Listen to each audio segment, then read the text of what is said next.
Lanjut ya, Mak. Gimana rambut gini, Mak? Tentang menasihati sesama saudara.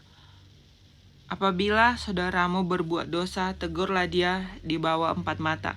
Jika ia mendengarkan nasihatmu, engkau telah mendapatnya kembali.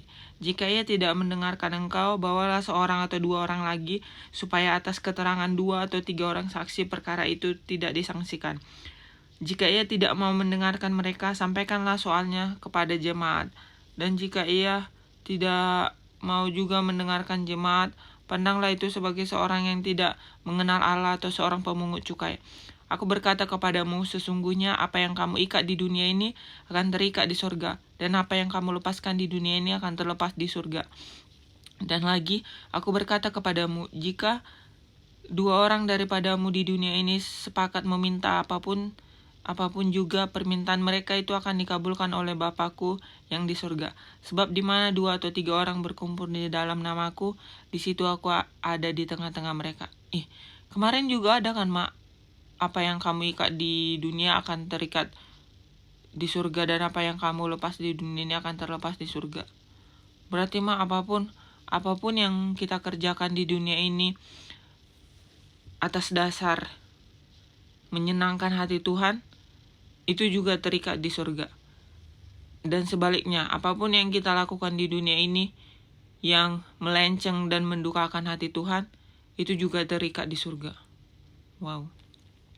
Perumpamaan tentang pengampunan. Kemudian datanglah Petrus dan berkata kepada Yesus, Tuhan, sampai berapa kali aku harus mengampuni saudaraku jika ia berbuat dosa terhadap aku? Sampai 7 kali. Yesus berkata kepadanya, bukan, aku berkata kepadamu, bukan sampai 7 kali, melainkan sampai 70 kali 7 kali. Sebab hal kerajaan surga seumpama seorang raja yang hendak mengadakan perhitungan dengan hamba-hambanya. Setelah ia mulai mengadakan perhitungan itu, dihadapkanlah kepadanya seorang yang berhutang 10.000 talenta. Tetapi karena orang itu tidak mampu melunaskan hutangnya, raja itu memerintahkan kepada ia dijual beserta anak istrinya dan segala miliknya untuk membayar hutangnya. Maka sujudlah hamba itu menyembah dia, katanya, sabarlah dahulu, segala hutangku akan kulunaskan. Lalu tergeraklah hati raja itu oleh belas kasihan akan hamba itu, sehingga ia membebaskan dan menghapuskan hutangnya. Tetapi ketika hamba itu keluar, ia bertemu dengan seorang hamba lain yang berhutang 100 dinar kepadanya. Ia menangkap dan mencekik kawannya itu. Katanya, bayar hutangmu. Maka sujudlah kawannya itu dan memohon kepadanya, sabarlah dahulu, hutangku itu akan kulunaskan. Tetapi ia menolak dan menyerahkan kawannya itu ke dalam penjara sampai dilunaskannya hutangnya. Melihat itu, kawan-kawannya yang lain sangat sedih, lalu menyampaikan segala yang terjadi kepada tuan mereka. Raja itu menyuruh memanggil orang itu dan berkata kepadanya, hai hamba yang jahat, seluruh hutangmu telah kuhapuskan, karena engkau memohonnya kepadamu. Bukankah engkau pun harus mengasihani kawanmu seperti aku telah mengasihani engkau? Maka marahlah tuannya itu dan menyerahkan kepada algojo sampai ia melunaskan seluruh hutangnya.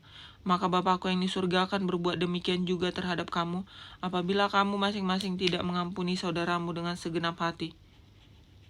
Wow. Yang punya hutang yang pertama itu ibarat kita, Mak. Istilahnya di situ yang pertama, yang berhutang itu kan diampuni sama tuannya. Yaudah, kita juga kayak gitu, diampuni Tuhan di atas kayu salib. Terus kenapa kita tidak mengampuni? Kenapa ini nge-lag? Kenapa kita tidak mengampuni orang yang berbuat salah sama kita juga? Kalau misalnya kita tetap menuntut orang yang di sekitar kita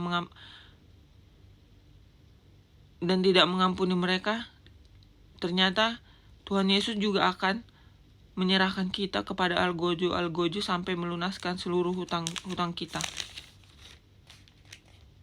Dan di sini kan, Mak, sampai 7, melainkan sampai 70 kali 7 kali, itu artinya nggak ada tawar-menawar dalam mengampuni.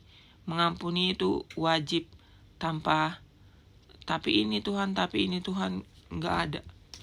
Karena kalau Mama hitung 70 kali 7 kali itu dalam sehari ya, Mak. Jadi istilahnya kalau misalnya Mama mau mengampuni seseorang, orang yang pernah menyakiti hati Mama,